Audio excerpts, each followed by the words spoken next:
Alrighty, good evening. It is Tuesday, April 9th. We are at the Marlborough Public School Committee budget hearing. I would like to remind everyone that we are being taped live and recorded by WMCT-TV.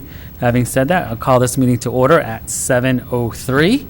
And we will start with the public hearing for the fiscal year 25 school committee operating budget. So we'll pass it over to Mr. LaFleur if you would like to start your presentation. Not.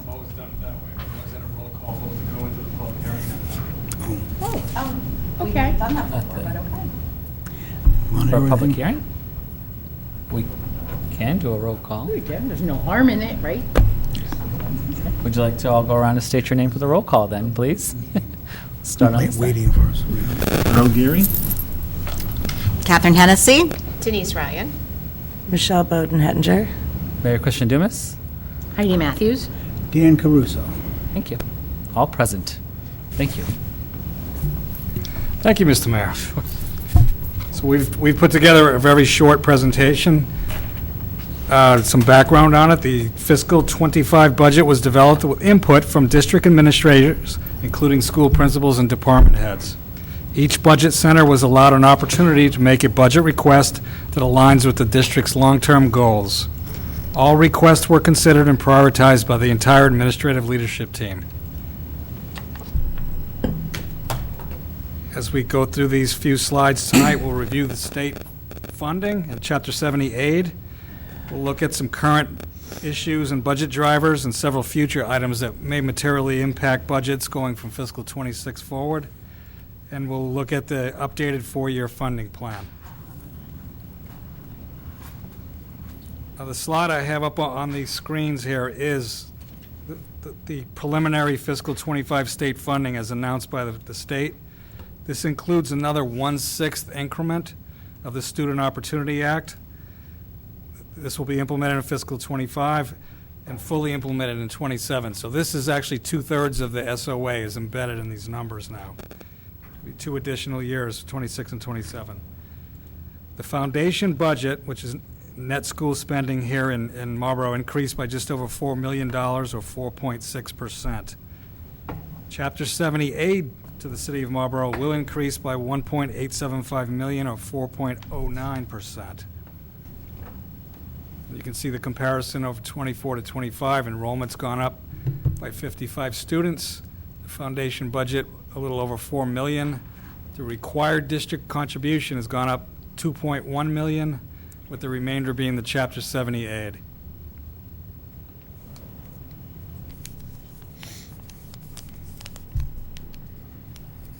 I find this slide extremely interesting. We have a history of the Marlborough funding for education. The slide does show the city's history of prioritizing funding for education. The city's historically outpaced net school spending by 30 to 35%. So if you look at the displayed chart, the white bar is the required foundation budget, which is the same here as net school spending. Orange is the state aid, and the solid line is the actual spending. So from about fiscal 12 forward, that spread started to gain where the city was spending more than the requirement when that delta was going up. That's since started to shrink a little bit in fiscal 23 and again in 24.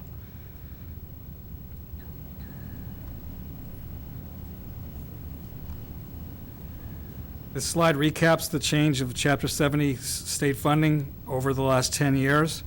You'll notice that the actual funding has gone up 244% over those 10 years, while the public school district budget's gone up 142%. So there's about a 100% difference there that's come into the city as aid, reducing the burden on the taxpayer.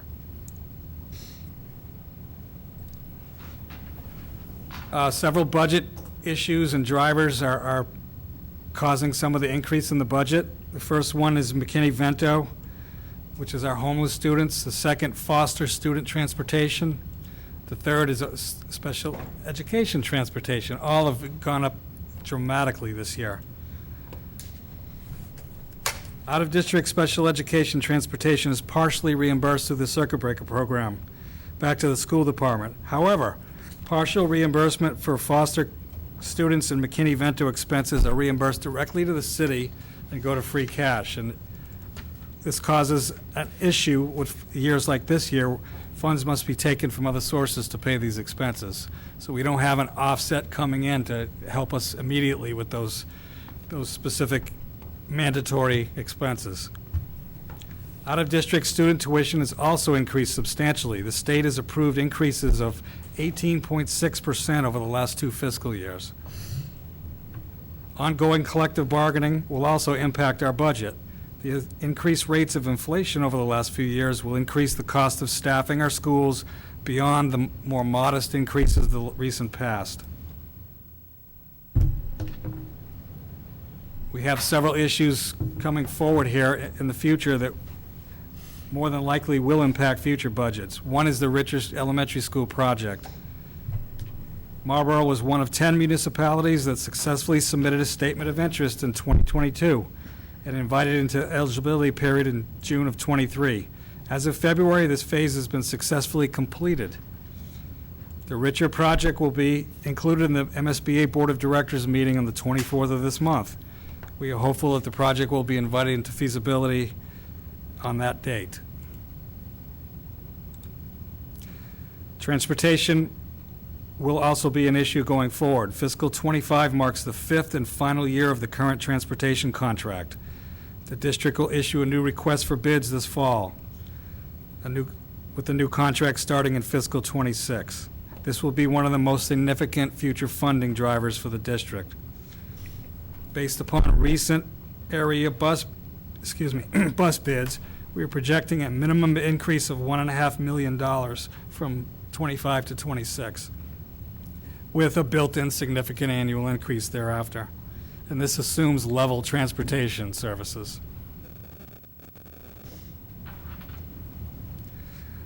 So our fiscal 25 budget request totals $76,252,690.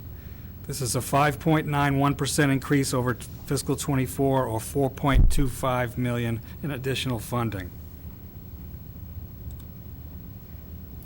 We've updated the 4-year plan based on this year's projected budget. As you can see, the district remains committed to transparent and sustainable budgets. Fiscal 25 through 27 employee bargaining contracts could impact these projections. This assumes existing bargain increases of approximately 2% as in the recent past. In short, we just don't know what we don't know at this point. The fiscal 26 projection is at 5% for level services plus whatever bargain increases we have. We're looking for a MADA's elective teacher, increases to the registration and family outreach center, and it will be, again, the transportation contract. Fiscal 27, again, is 5% plus bargained increases, the transportation contract impact, 2.0 FTE of EL coordinators, 2 FTE EL teachers, 2 FTE EL paraprofessionals, and you can see there's a trend here with EL, 1.0 special ed teacher, 1.0 Wickham Middle School assistant principal, and a 1.0 adjustment counselor.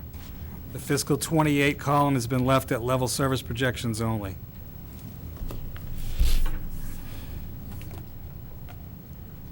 This is the one-page summary, which is included in your budget book. I will also note that the only staff additions included in the fiscal 26 budget proposal are the addition of a Goodnow assistant principal due to increased enrollment at the school and a second registered nurse at Goodnow to meet statutory requirements. All other requests have been deferred into future years as we've been prioritizing level services due to the unknown outcome of ongoing collective bargaining. Thank you for your time, and I'm open to questions or discussion. Thank you. We will open up to any questions. We'll open up to any questions. Yes. I found an opportunity to bring this up now instead of later, because the assistant superintendent will be presenting on the McKinney-Vento and the foster care, and I thank you for that information that's in the packet, which I know was a topic that was just brought up. But one of the things that I want to make everyone aware, if they're not all aware, and I'm asking the mayor, because I don't know what the procedure is, but the money that the state reimburses currently for foster care and McKinney-Vento, the reimbursement goes into the general fund on the city side. The assistant superintendent gave us the comparisons of the last 6 years, including this year, which has not been reimbursed to this point. And if correct me if I say anything wrong at this point. But the city has received over $1.1 million in that bucket. If you include what our expenses are to date now, including a year that we haven't gotten anything, or the city even hasn't gotten anything, we would still have almost $500,000 above what has been spent. But instead, we are $669,000 in the hole because we don't receive that reimbursement. So I don't know what the procedure is. I don't know if Tom knows it, but I believe, and what I'm asking for is that a revolving account be established on our side that takes those receipts in. The expense is to us. While we are all thrilled that we have the migrant children right now, as we know, that was brought up at our last meeting, and I believe it was brought up at one of your one of the council meetings, that one of the locations, the extended stay, all those families have now been moved to Framingham. Any children that were in there have the choice to come back here, but it's on our nickel. And I'm sure with this late in the school year, many of them probably don't want to change schools. You know, I don't know what the exact numbers are, but I know if I were a parent, I would say, let's, till the end of the year, let's continue, and then we'll figure out where we're going to be next year and whatever. But that's an awful lot of money, and that's $700,000 that we now have to pull out of something else. So that's one of my concerns. And I know, and it affects going forward. So again, I don't know what the procedural part of it is financially, but I hope that you and the council recognize that this is an unforeseen cost for us. Yes, we had 3 years where we didn't utilize our entire budgeted amount. I actually kind of think of it as the snow removal fund. Like we've used a number and we've been fairly good at it, but then boom, these, and my understanding, especially with the McKinney-Vento, we can't even average what the cost is because the costs have gotten so ridiculous for the transportation. Right? I mean, even if we knew we had 20 kids coming back from Framingham, we could have 3 different vendors charging us a different amount. Mm-hmm. So it's not like it's an Uber and you say it's going to be $10 every time. It could be $100, it could be $300, it could be $5. And we have no choice but to transport them. So as far as the foster care transportation reimbursement, that did go to the district. Last year was the first year they were using ESSER funds, and so it was a reimbursement of some of last year's costs, and that is $129,739. That was on the last school committee's agenda to approve. Oh, okay, because on your spreadsheet it said to the city, you didn't. Yep, you didn't. so I okay. stand corrected on that. Okay, all right, so even taking that out, it still But puts that's us. foster care, not McKinney-Vento. No, but I They're broke. two separate things. Correct, but I did separate. I totaled them, but had them separate, so, yeah. So, but thank you for that, yeah. I mean, and obviously in a COVID year, in a hybrid year, we had very minimal because nobody was going anywhere, so. So that's one piece of our budget that I wanted to address. If anybody else has anything else, then actually, I do have one other thing that wasn't. Two things, a technology capital plan and the capital project plans. And I did not go back and look, and I did not compare apples to apples and apples to oranges even. But many of the things that would have been part of the plan over the last 2 years and going forward were completed with federal funding from COVID. That would have still had to have been paid for, whether it was free cash or funding, bonding through the city. And it saved millions of dollars for the city because it came free and also doesn't have the added burden of having debt related to it. And while that is not money necessarily that goes to a student, it does in the greater picture, because it's now not an expense that the city has to deal with. And it's for maintaining our facilities. And there's things that are done every single year, but we were able to knock a lot of things off that list.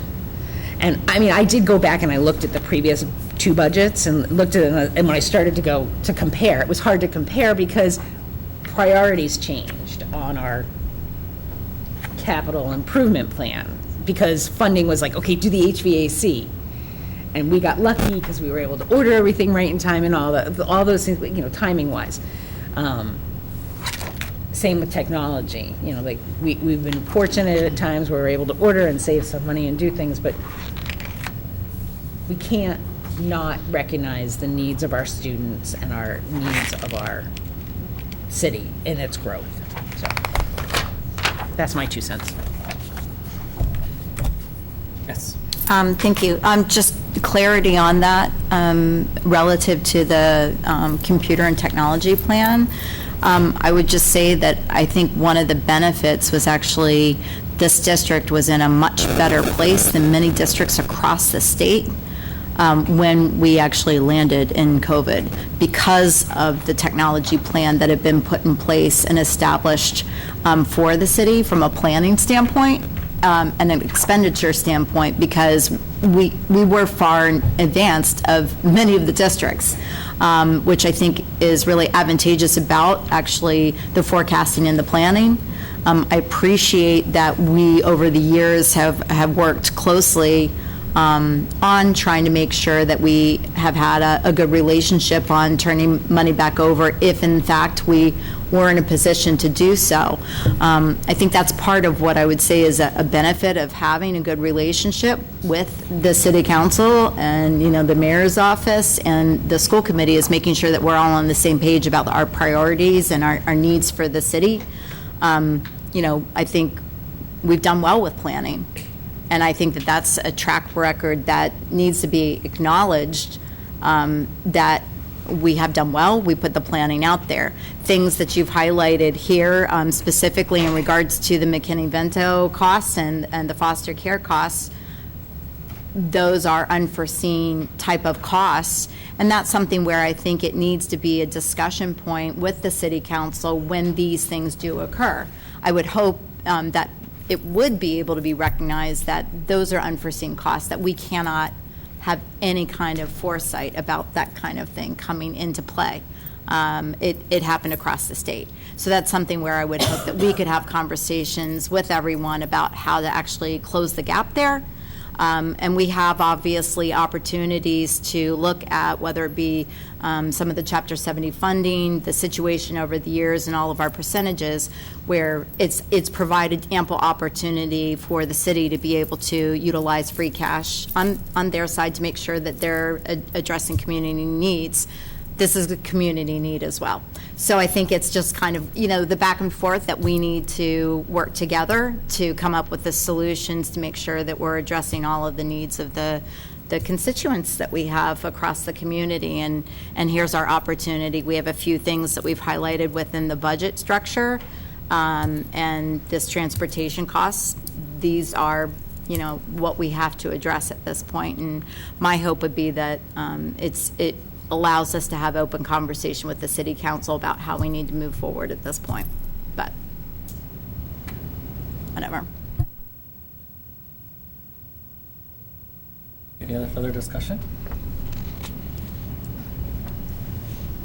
Any further discussion? Any further discussion? Okay. I will add that we did get an email, so they could not make it here tonight, so I will put into the public record that Kevin and Kelly Macchioli request that the committee amend Superintendent Murphy's proposal of fiscal year 25 budget to include an additional full-time adjustment counselor at the Jarwick Elementary School. So having said that, there's no one else here in the public forum, so that is in the public record. So if there's any other further comments, questions, or concerns, yes.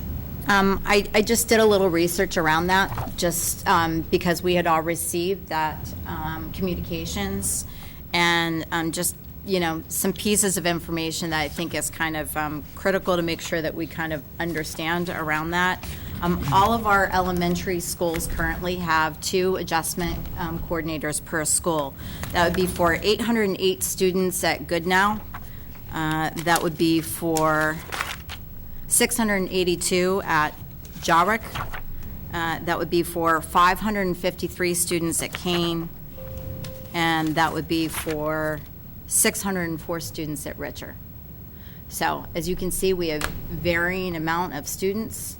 We have consistently provided for 2 adjustment counselors per elementary school.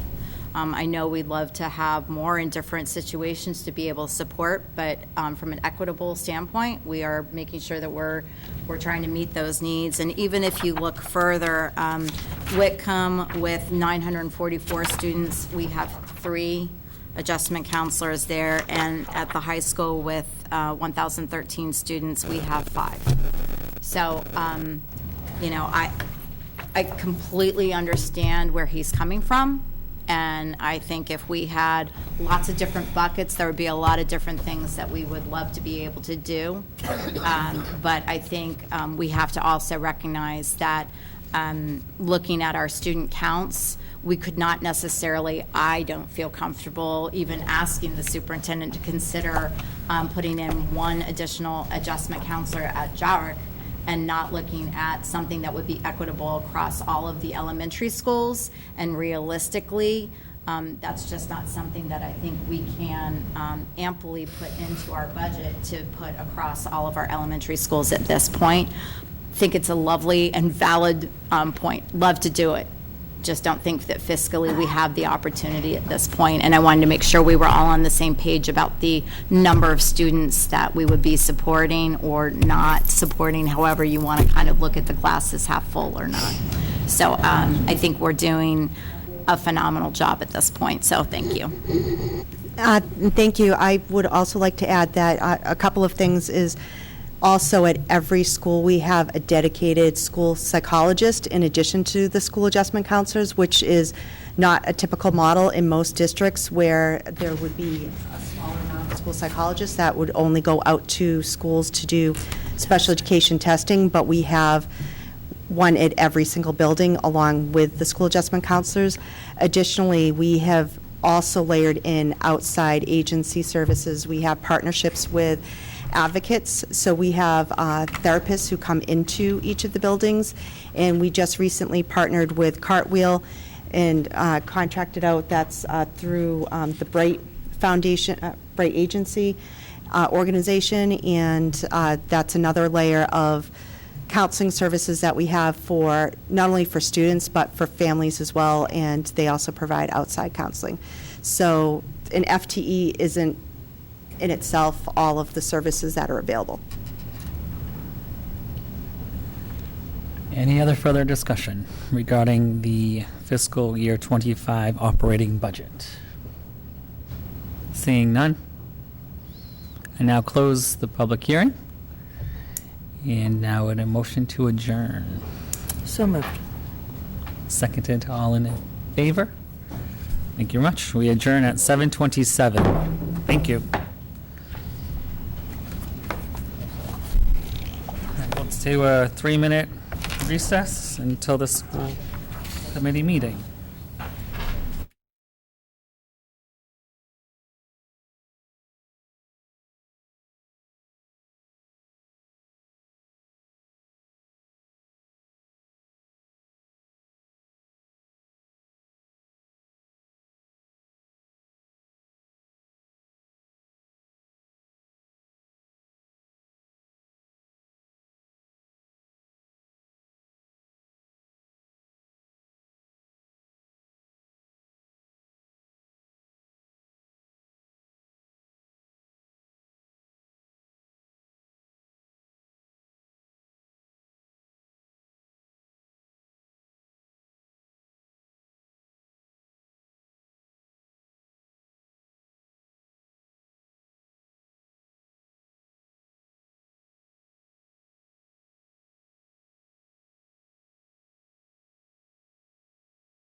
Good evening. It is Tuesday, April 9th, 29th. I have my head on myself. Tuesday, April 9th. It is now 7:30. I'd like to remind everyone that we are being recorded by WMCT-TV live, and it will be pre-recorded as well. I would call the school committee meeting to order at 7:30. If you all join me in the Pledge of Allegiance, please. I pledge allegiance to the flag of the United States of America and to the republic for which it stands, one nation, under God, indivisible, with liberty and justice for all. All righty. Thank you very much. We will jump down to the superintendent's report. So please, Superintendent, thank you. Thank you, Mayor Christian. The Department of Elementary and Secondary Education, which is also known as DESE, Center for School and District Partnerships, launched a school and district site visit process in school year 23-24. The visits are conducted in partnership with the American Institutes for Research. Schools selected for site visits are both schools that are identified as requiring assistance through our state accountability system, and schools that engage in one or more grant, professional learning opportunity, or network through the Center for School and District Partnerships. 80-plus schools will receive site visits this year across Massachusetts. The site visit includes an analysis of extant data, such as MCAS, vocal, access, and more, as well as a deep dive into school level practices through 1 or 2 day on-site data collection, including a combination of school leader questionnaires, teacher surveys, focused groups, and classroom observations. The reports are designed to help inform school and district improvement processes, but aggregate data collected will help the Center for School and District Partnership monitor the progress of DESE programming and supports for schools and districts. I have attached the Whitcomb School and the Marlborough High School DESE Air reports to my superintendent update. Moving forward, Whitcomb School will use their report as their grounding document for their next steps and achievement. They have decided not to move forward with the NEASC process. This will be their focus. The following immediate steps have been taken. Whitcomb School partnership with the Learning Accelerated Network, also known as LAN, run by the New Teacher Network, TNTP. This is a multi-year coaching and professional learning network where participants work with consultants to identify a high-leverage priority and design a strategy to improve the quality of instruction in a specific subject area. This support includes bi-monthly Zoom calls with the LAN coach, 2 days site visits 4 times a year, and monthly virtual professional learning in a cohort. Marlborough Public Schools has been working with TNTP in grades 6 through 10 literacy through the GLEAM grant this year. This partnership has been expanded to grades 6 through 8 mathematics for the remainder of the FY24 school year and will continue during the FY25 school year. There's also the FY25 Partnership and Learning Acceleration Network, the New Teacher Network Coaching and Professional Learning will also expand to Marlborough High School next year for mathematics, and K through 5 literacy, and that work has already begun. This school year, Prioritization Institute, a team of instructional leaders at the secondary level, 5 to 6 members, will attend the Institute in May. They will identify clear improvement priorities and the highest leverage practices to improve student learning. And then finally, during the summer, there is an Instructional Leadership Institute, and a group of school and district leaders will attend the Summer Instructional Leader Institute in July. The goal of this training is that all leaders will deepen their understanding of the standards and the systems and structures necessary to support rigorous instruction. I'm pretty excited as well that Dr. Riley and I have been speaking to the Department of Elementary and Secondary Education, and they would like to pilot a group of students to have a student voice in this process and to join us in July and to present to some of the other districts that will be participating in that summer institute. So we're looking forward to reporting back on that with more details in the future.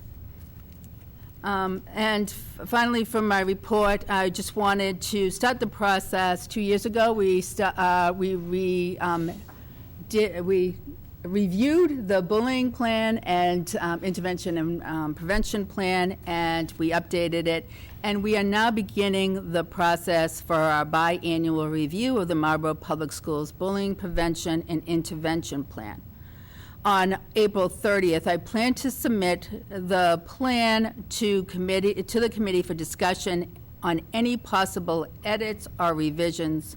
On May 14th, I will submit the final document to the school committee. I would welcome public comment on possible changes on both April 30th and the May 14th school committee meetings. I believe that was the process we had discussed 2 years ago when we did revise and update the plan. So welcome to any conversation about that today. Thank you, Superintendent Murphy. Yep. May I? Sure. Yes. So a couple things. I just wanted to, I was thinking about this new, if it's new or new to us, DESE collaboration with the American Institutes for Research, and comparing it to the NEASC process. And I always kind of thought, as we know, NEASC made themselves up, right? And it's a lot of work. I've sat on numerous NEASC committees through the years. It's a lot of work, And I never really felt like we got back as much as warranted all the work that went into doing it, other than, it being self-reflection, which is always an important good thing. This, to me, sounds like it is a lot more helpful to us in terms of increasing our student achievement. Absolutely. Which is, at the end of the day, the goal. So, yay, thank you for getting us involved in this, because I think, so is the high school still going to do NEASC and this? So I think that's a longer-term conversation, because although many high schools are no longer doing NEASC, that's a community discussion. And I think, yes, unlike middle school, the Whitcomb School was the first middle school that had NEASC accreditation, so yeah. it is something that we've always participated in, but there's always been the disconnect between what the state is asking and what NEASC is asking, and what benefits our students and our faculty at a higher level. And I think that is the struggles that we will continue to have the discussions about. The high school is continuing with NEASC at this time, but long-term, it's very expensive. It's a lot of time. It's a lot of time. Yeah. And we have that conflict with the state. Yeah.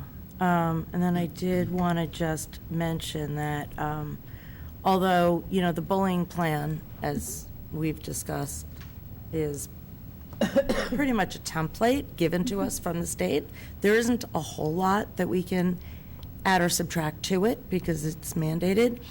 But the way we make sure that it's implemented with fidelity across the district, I would like to be involved in these discussions. So, Absolutely. thank you.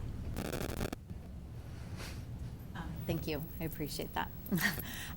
So I have to say, in looking at the first section, I was scratching my head about NEASC and the accreditation conversation that we've had over the years, because that's been kind of like a hot topic kind of issue that we've really kind of held to, that we had to be NEASC accredited, So I think if we are going to make that shift, that there also needs to be that education for the community around that shift, and how this can benefit us. I do agree full-fledged, like with what you're saying. There was a lot of information in there, a lot, which is great to have. And I think for me, and I could be the one out of the group, I would really love to get more updates along the way, as opposed to all of this at once. To me, it was somewhat overwhelming to try and truly take in all of this in a way that I felt was going to be really beneficial. And I would almost say that I'm sure that many of the staff might feel that way too. So if there's a way that this can be broken down into smaller digestible sections, so that we can have a little bit more focused conversations about certain sections and how it's being approached, so you guys can explain that a little bit more. I think at minimum for me, I could stand alone, but that would be helpful for me. So we've been talking, the Whitcomb School report was just finalized last week. So we have been waiting on that. And if you look at the reports, they're actually, each building, there's 2 reports in each. Yeah, So it's a exactly. total of 4. The issue is we want to be open and transparent with everyone, and thought it was important that we provide it to the committee before the building leaders share it with their faculty, and then work section by section, so that they understand the big picture and then why we're doing certain things. And we absolutely want to share it with you. We believe we may be the first district in the state releasing this so publicly, but we want everyone to know that we are focused on student achievement and making sure that we have high-quality instructional materials and that we're all focused on, instruction for every single student, high quality, and this is the path we're doing, and we're going to talk about it all the time, and we all will be. Yeah, and it was very beneficial to see that data and usage of data was actually one of our highlights, if you will, of things that we are doing well on utilization of data. That is something that I think all of us have said. We've talked about, like, have reasoning about why we're doing something. So that was great to see. But it would be helpful once you guys have the conversation with each of the building administration, if you all can come back to us so that we can talk about it in a more digestible way. That would be helpful, and especially after the folks go this summer, Yep. to then really understand takeaways and moving forward, especially since, in some cases, like with the ELA, there's the crossover, the 6 through 10, that really is crossing over between both of the different schools, and then the math focus and such like that. And Principal House is going to be, I have asked her to come to a future school committee meeting to specifically address some of the changes she's implementing at Whitcomb School, so that everyone will be able to hear what she has to say and ask questions and give feedback on that before anything is finalized. Thank you. You're welcome. And then around the bullying prevention plan, and it may just be me, but I think we would want to make sure that translated documents are really easily available, because I was finding some inconsistencies across our current website, which I know our website's going to go through a whole change anyway, but I would think, especially if we're looking for public comment, maybe if there's a way that we can make it very readily available with that translated document up front, to make sure that we have it really available. It was inconsistent, at least in my eyes, across each of the different schools.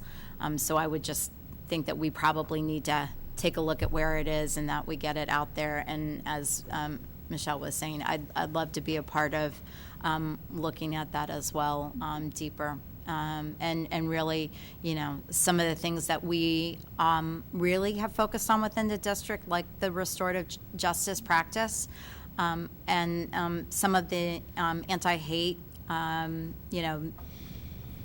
groups that you've gone to specifically and that are really being addressed in some different ways. I think that those are some of the things that would be really good to add to our document, to actually showcase some of the things that we are doing currently, and make sure that our community knows about it right embedded in that document.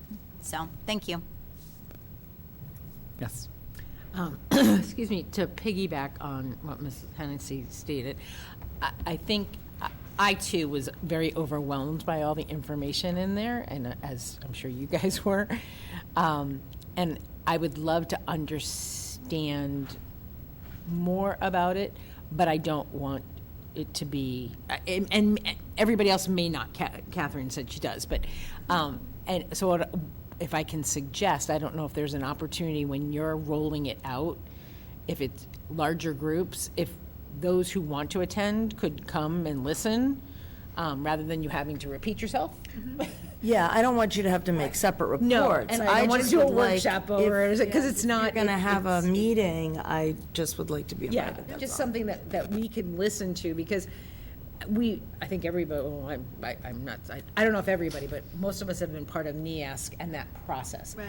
And I agree that I don't think we get the self-reflection report back, but this truly seems to have a direct impact on instruction and what's happening in the classroom, and that measurement, as opposed to, the touchy-feelies that aren't. They are very important, but not as important to what our kids are learning and retaining and so on. So I just would like if possible. Okay. To Yeah. keep us on the radar for those who want to be on the radar. So, thank you. That was a lot of information in the reports. I still haven't digested all of it. No, I know. I'm taking it in chunks. It's like, I extracted it. and kept it. glaze over a little bit after a while. Anything else? No? Okay, let's move on. We're moving on to the Assistant Superintendent of Student Services and Equity, Assistant O'Brien. Thank you very much. Thank you. Tonight, I would like to provide the committee with information on McKinney-Vento and foster care transportation costs and reimbursement. To provide educational stability to students who are homeless or in foster care, districts are required to provide transportation to the student's school of origin if they are temporarily placed in another city or town, if it's within approximately an hour commute to the school. Transportation costs for students in foster care is wholly funded by the district where the student is enrolled. Transportation costs for students who are homeless is a 50-50 cost share between the school district where the student is enrolled and the school district where the student is temporarily living.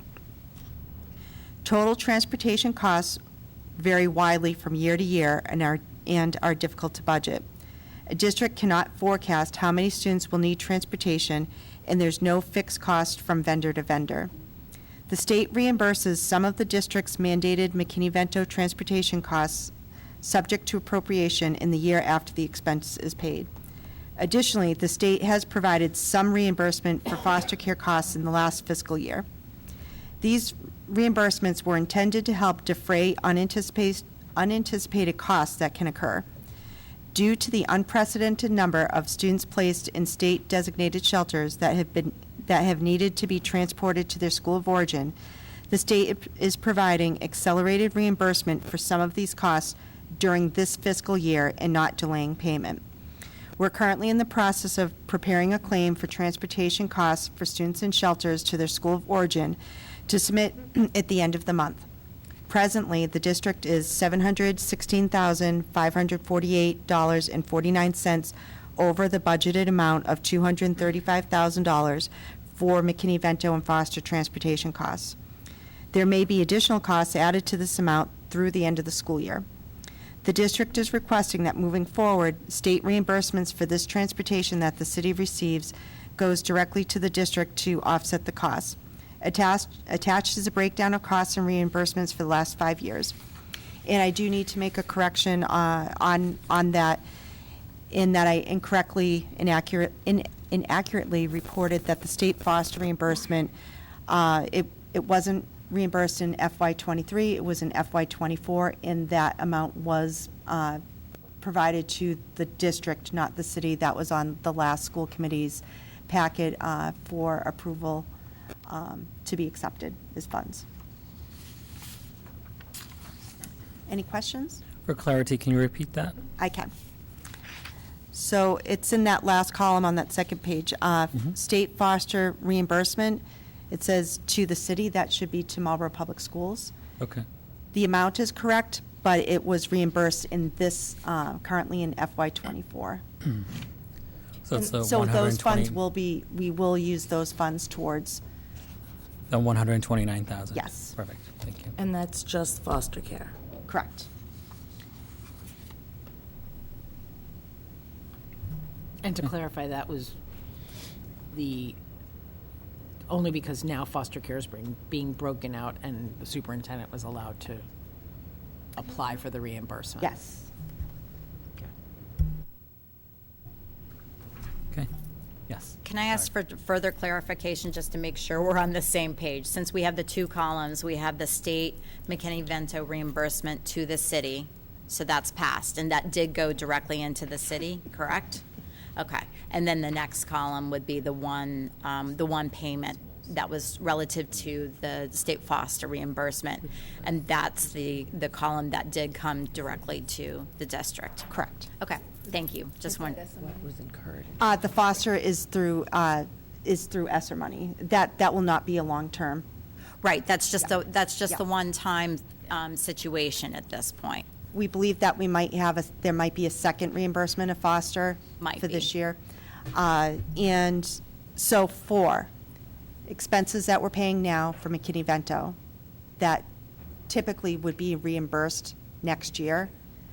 There's an accelerated program, so we're putting together a claim for, there'll be one that is for December through March, for those expenses that we paid only to the state designated shelters. We're submitting that claim at the end of April, and the state is going to reimburse that money earlier, so in this year. And then there'll be a second one where we'll be doing April through June that we'll be able to submit in July. So we'll be getting those, the state will be reimbursing those funds earlier than anticipated, and the district is requesting that the city consider that those be put into a revolving account that could be used to offset these costs. But a question on that, because that is the amount on a per-child basis, not necessarily considering the transportation costs, correct? That amount is not a per child. Some of the runs that we have could have 3 or 4 students coming from locations, so it's the invoices that we're getting from the vendors. Right. I guess my question is, though, when the students came into Marlborough originally, I thought there was a discussion that there was a per-student amount that we were going to be receiving. But not for transportation. No, exactly. That's what I'm trying, Yes. that's what I'm trying to clarify, is That's that there was a per-student amount that was, Sorry, yes, so that's, that the district has been receiving supplemental funding for McKinney-Vento for the state designated shelters, and it's $104 per day. Right. Those funds we are using for translators, the additional teacher at Kane for the classroom sizes, an EL teacher, a 4th wraparound service provider to help support those homeless families, and and an EL para. right. And that's completely separated from Yes. the Yep. right. And that's what I was just trying to Sorry, make sure correct. that we're all on the same page, that the transportation costs are Yep, completely separated. different bucket of money. Exactly. But Okay. when they closed one of our emergency shelters, we then became eligible for a targeted grant because of our students moving. That was when they notified me of the McKinney-Vento emergency shelter grant. That was when they shared the Okay. codes with us. Because now they're being placed outside the Outside, district. so We have we to get them qualify back for- inside. yes. Do we know how many, because I know it was April 1st, right? Do we know how many of the students that were moved to Framingham are continuing to come? Almost all of them. Yeah. I That makes sense. believe there was maybe one family that chose to enroll in Framingham, but almost all of them are. Yes. I do have one clarifying question, though. You just stated that this money for foster care transportation reimbursement was coming from ESSER funding, and that prior years, foster transportation was reported under McKinney-Vento, right? Incorrectly. So it's an end-of-year report that is supposed to divide out McKinney-Vento costs and foster care costs, and in previous end-of-year reports, it was all being reported from, so we have one account, we have had one account, and it was all being reported as McKinney-Vento expenses. So, yeah. I'm not questioning that. What I'm questioning is, there had been a source of reimbursement for McKinney-Vento Correct. all these years.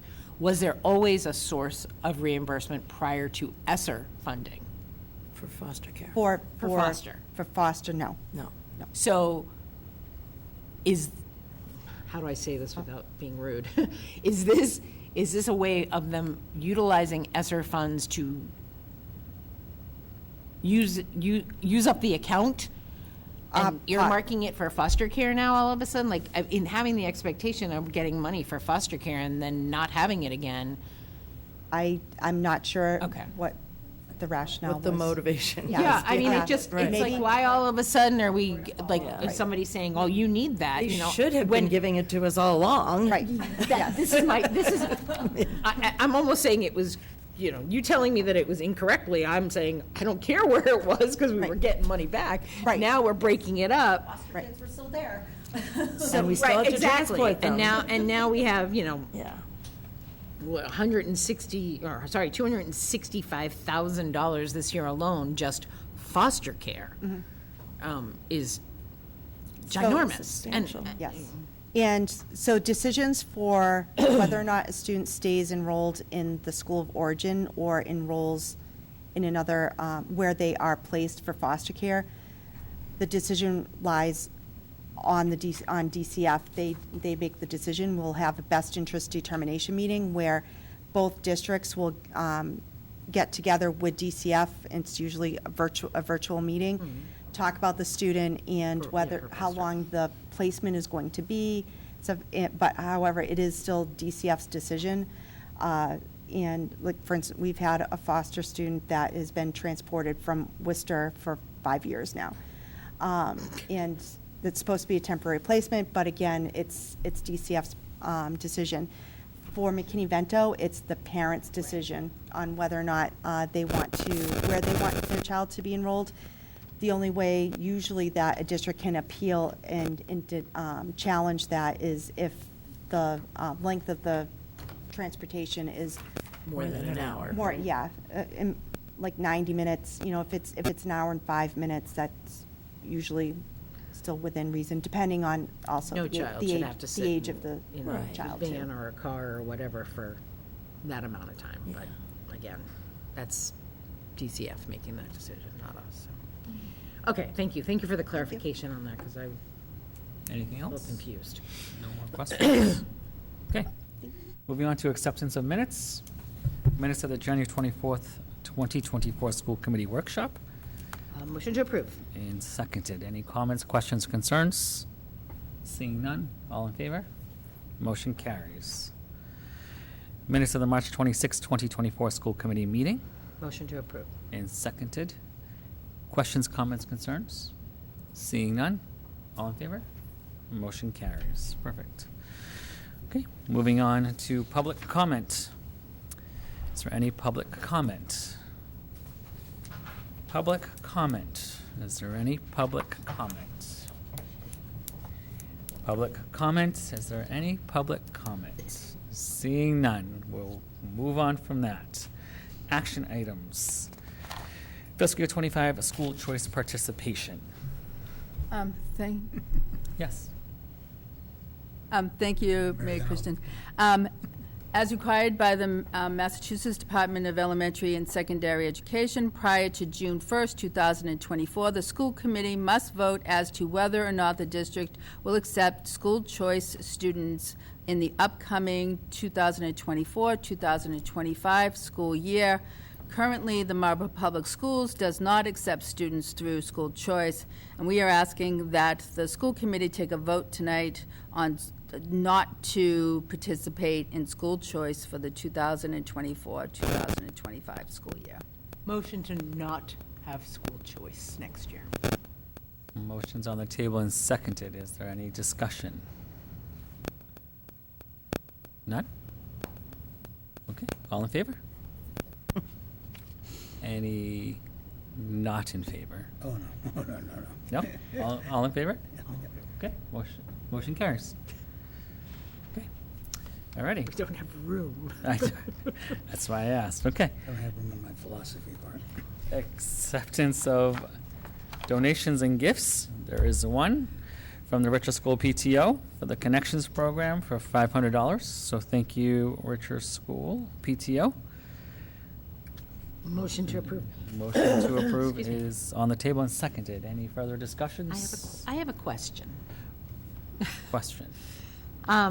Just for clarification, I know kindergarten goes to 5th grade, and the Connections program, is it at Richer? Yes. Do we teach our Connections program how to cook at Richer? Yeah, there is something at Rich. It's, for life skills, it's not necessarily part of, I don't have any details, I can get Okay, that for you. it just caught me as more advanced than up to a fifth grader would I think have. they do some basic measurement of food for the recipe. It's more of So, a community building Like activity. Grocery shopping Fruit type, salad. Yeah, or yeah, or learning how to Right, do fruit it. Yes. salad or Gotcha, okay. peanut butter and jelly. Okay. They're not cooking I've souffles in joined the third grade. many of those groups throughout my years at Richard, just to be part of that community experience that they have and learning how to apply skills, the life skills involved, and but it's less of a voc cooking focus altogether. It's more of learning how to pack your lunch bag or how to make yourself a sandwich at home kind of They thing. do some type of recipe work, but it's not, they're not utilizing ovens Okay, or anything like that. it just, yeah, It's not to the extent as the high, like the that, high. right, because I know at the high Right. school, we do actually do that. So them to cook, that's why yeah. when I saw it was for Richer, I was like, I'm very confused. So thank you for the clarification. It's a great program that they have, and shout out to Kim Fian and her crew. Further discussion? Nope. All in favor of the donation? Motion carries. Okay, moving on to reports of school committee subcommittees.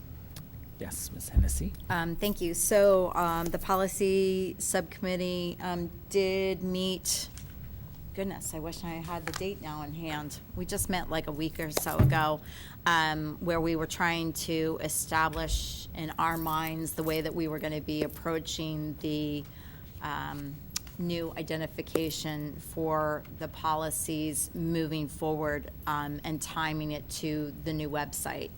So, and it sounds kind of crazy, but there's a lot to think about instead of doing the numerical order that we currently have and putting it into the alphabetical order, because it's not just doing exactly what MASC has, because we don't necessarily have all of the policies that MASC may have and how they have lettered it in order. So you will see as we then present it to you all, but we're trying to take it in small junkets to move it forward. So we will be having a meeting with the superintendent on Thursday. And we've started to take the first, 4 groupings, if you will. And we're trying to do emulations of how MASC is doing it, but it's also then kind of changing how we've done it a little bit as well. So we'll be moving that forward, but I would ask you all if there are certain policies that in your mind, it's something that you feel like we need to take a look at. It's something that's been bothering you, or because I know at one point there was some discussion about like agenda orders and things like that. Please let us know now so that as we're going through, if there's content that needs to be discussed above and beyond the lettering, we really need to know that so that we can address it along the way. Okay? So other than that, we're going to meet this Thursday on the 11th and look forward to hearing from you. If you have something personally, please just send it on a 1-to-1 to me, and then I can move it forward to the subcommittee. Okay? Thank you. Any other subcommittees? Seeing none. Members Forum. Yes, Ms. Matthews. Your date was March 27th, by the way, for your policy meeting. But it's in the minutes that we just approved. And I have reviewed and signed the warrant. Perfect. Anything? The art show was last Thursday, and I wasn't able to go, but I heard it was a success. And spring sports have officially started, so pay attention to the games coming up this week, during break, and after break. Excellent. I forgot the art show did happen. I was able to swing by. It was incredible talent. Yeah. Yeah. Yes.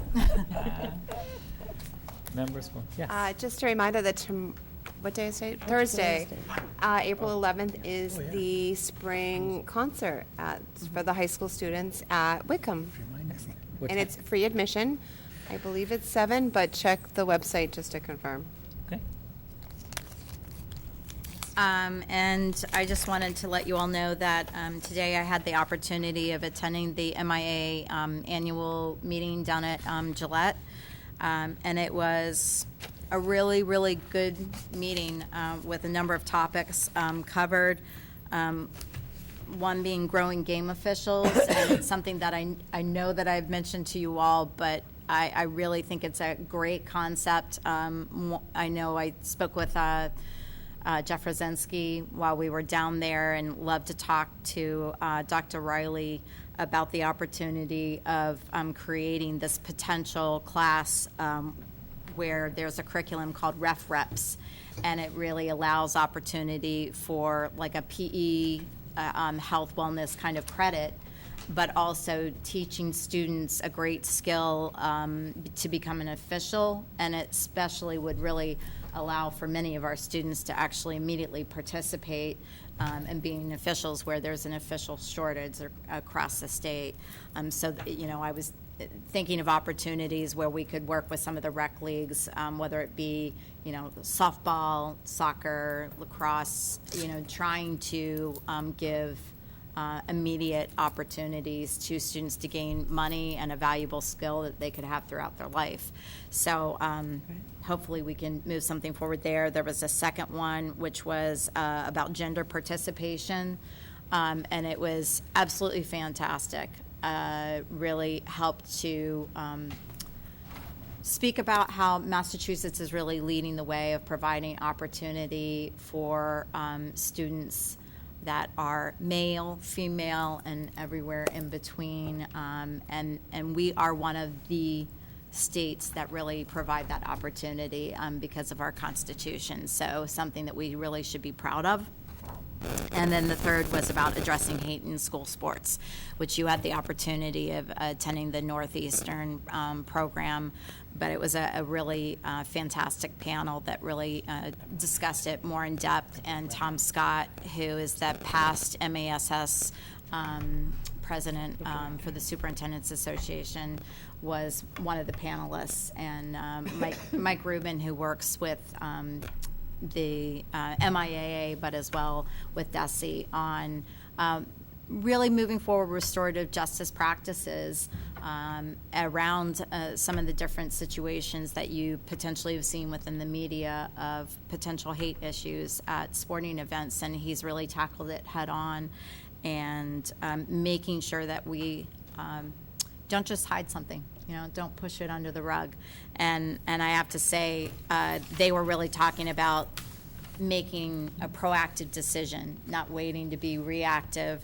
And so when I look at our budget, I have to say, it makes me happy to see that, you know, some of our priorities really are around the eliminate the racist practices and the implementation of restorative justice, because we're a district that is doing what we can to try and move forward on being the right leader and not waiting to have to kind of clean it up after.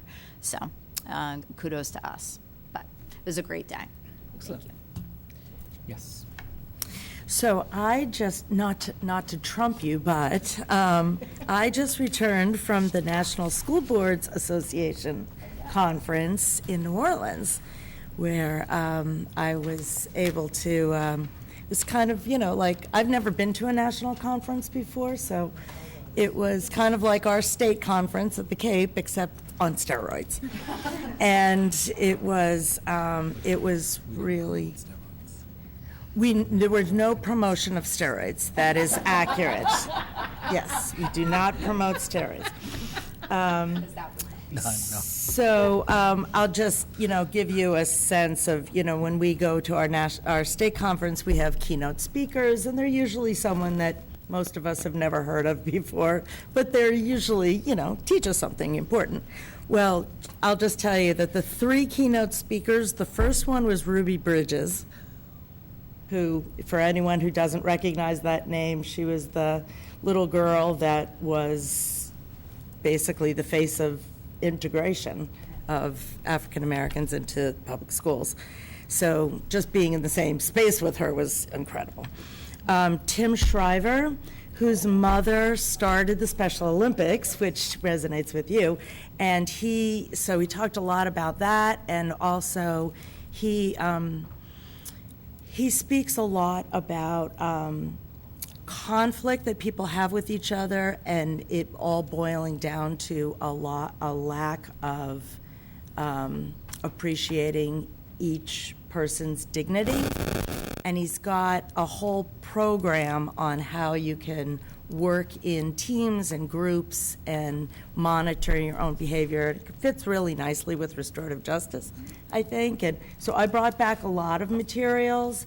At some point, I think it would be really nice to maybe do a workshop on that topic amongst ourselves. And then the third one, I have to admit, I did not know who this person was beforehand, but I certainly do now. His name's Richard Montanez, and he worked for PepsiCo, and he's the gentleman who invented the Flaming Hot Cheetos. And they made a movie about him, and he was so dynamic, and it was just really incredible.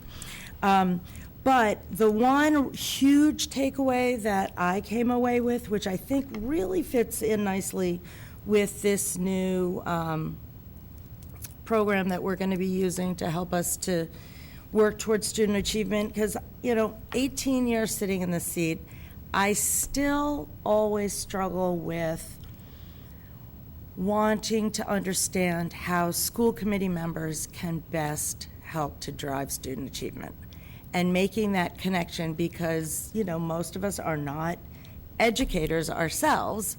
So how can we, at this level, aside from making sure that, as best as we can, the money goes where it should go, how do you do it? And I attended actually a 3-hour session on student achievement data transparency and how disaggregating, making public, collaborating, monitoring, engaging parents, and increasing student growth. And it was really eye-opening to me. And so I would, at some point, like to share some of that, and maybe we can implement some of the things that I learned into our own practice. And I did bring back for everyone a copy of the American School Board Journal magazine. That's all. Thank you. Anything further regarding the members? I have a question. I know there was an issue with the second meeting of the month being moved to April 30th and may not have fit into the mayor's schedule to present the budget to the council. Does that need to be voted tonight? Not to my recollection. No? Is the 30th okay for you? Yeah, the budget's presented as it is. I mean, I can do my homework as needed. Yeah. Okay. 30th. So I have to ask a question around that, though, if I might, because I was a lone vote that had a difference in the number. So I guess I asked that question only because obviously I'd said it after. I'm lone vote, so you guys move forward with what's needed. But if that's a difference to have any discussion tonight, wouldn't we need to make sure that we were moving forward in agreement with the number? I mean, I'll be presenting this on the agenda on the 2nd of May. Okay. So it has to be submitted by then. I mean, if you want to suspend the rules and vote on it tonight, feel comfortable with that, someone can make that motion and we can move forward to suspend the rules and see if that carries, but. What do you want to suspend the rules for? To vote on the budget. Is that what you're asking? Well, I'm I asking mean, only. the more time I have, the better, but, the way things laid out, it's not on the agenda yet again. So again, that's when we're talking about transparency, and if it's not on the budget, I'll have to figure out on my end.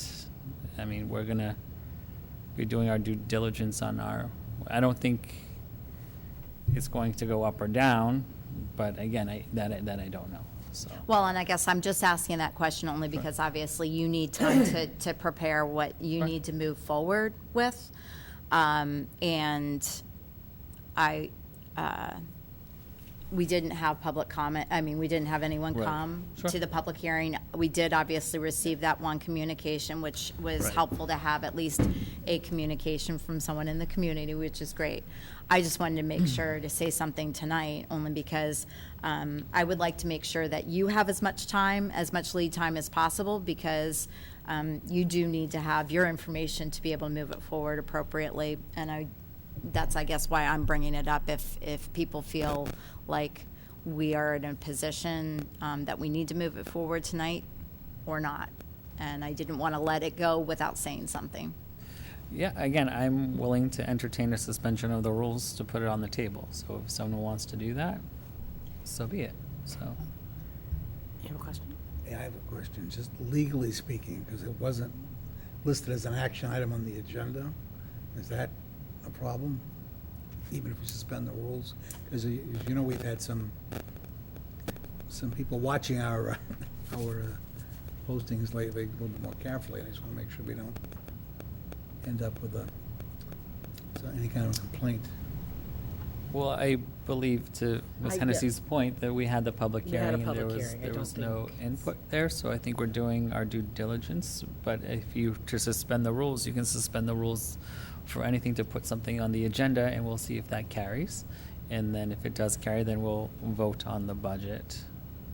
But So I would like to make a motion to suspend the rules to put the vote for the budget on the table. okay, is there a second? I'll second that. Perfect. If further discussion. So, again, I'll just say that while I definitely want to move forward with, at minimum, the amount that was presented So this is just for the suspension, just for the not for the suspension. budget. I apologize. Nope, I just want to make sure that we're clear. I jumped So is there forward. any discussion on the suspending the No, rules to thank you. add the budget to the agenda? Seeing none, if I could have, we'll do a roll call, yes. So, Mr. Earl. No, you do not want to suspend? Okay, Yes. Yes. Yes. I will not be voting on this. Yes. Yes. 5, the motion carries. So we have suspend the rules, so now I need a motion to vote on the budget, to put on the, Motion to approve the FY '25 budget of $76,252,690. is there a second? Second is on the table. Now we will go into discussion. Thank you. I appreciate the clarity. It's all So, good. I just want to make sure that we're getting our ducks in a row. No, thank you for so- the alignment. It's all I good. appreciate it. So, as I did state, last time we had our discussion at the school committee meeting, while I definitely support, at minimum, the $76,252,690, which is a 5.9%, increase. I feel that there are 3 different allocations that I would like to see moved forward. One being $58,760, which was around supporting the METIS elective teacher and resource. $152,860, which were support at-risk students, which were 2.0 FTE SEL, and then $152,680 for 2 FTE EL coordinators. Obviously, I am completely reflective and appreciate the situation that you are in, Mayor Dumas. I feel like you've been very transparent in your discussions with us in regards to your situation. And I know that you need to move forward with however you need to go ahead in your presentation because you've got the whole city to have to think about. I would not be doing my due diligence, though, if I didn't also speak to where I look at some of the things that we need to do for the district, I recognize that the administration has done all they can to try and be very reflective around limitations, and especially after reviewing some of the information within tonight's packet around needs at Whitcomb and MHS specifically. I think we're talking about foundational things that we need. Foundational in that our EL supports are necessary. Our population, the diverse population, is only increasing. And we have needs to make sure that we're addressing not only from the foundational supports at our elementary level, but as well around the changes that we're seeing and helping the METIS program be an area of success where we've seen it meeting some of the needs of our population. I think it's something that we need to be doing.